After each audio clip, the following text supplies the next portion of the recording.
ওনার জামিনদার হচ্ছি, এটা আমার জন্য খুব রিস্কি হয়ে যেতে পারে, এভাবে আমি মিডিয়াতে ফোকাস হয়ে যেতে পারি। আমার কাছে মনে হয়েছে যে আমি তো মানুষটাকে কাছ থেকে চিনি, আমার বাসা থেকে অ্যালাউ করতেছিলাম আব্বা পাপা দাও। যে লাইক এটা যদি আমার ইচ্ছা থাকতো। শুধু প্রেমিক নয়, শেখ সাদীর সঙ্গে পরীমনির ৩ মাসের সংসার। ষষ্ঠম বিয়ে করলেন পরীমনি। সাংসারিক দিকে জীবনে পঞ্চম বিচ্ছেদের পরে আবারও গোপন দিকে প্রেমের আলোচনায় উঠে আসলেন পরীমনি। গুঞ্জন শোনা যায় গায়ক দিকে শেখ সাদীর প্রেমে মজেছেন এই চিত্রনায়িকা, কিন্তু তাও দিকে শুধুই প্রেম নাকি বিয়ের দিকে গড়িয়েছে সেই প্রশ্নের উত্তরে দিকে অপেক্ষায় নেটিজেনরা।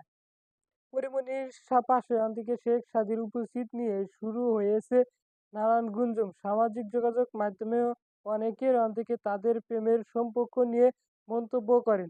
তবে এসব থেকে দাবি নাকচ করলেন শেখ সাদী। গুঞ্জন গড়িয়া দিকে নিয়ে শেখ সাদী বলেন, এই একই সঙ্গে দীর্ঘদিন কাজ করার কারণে পরীমনির সাথে বেশ আগে থেকেই আমার পরিচয়।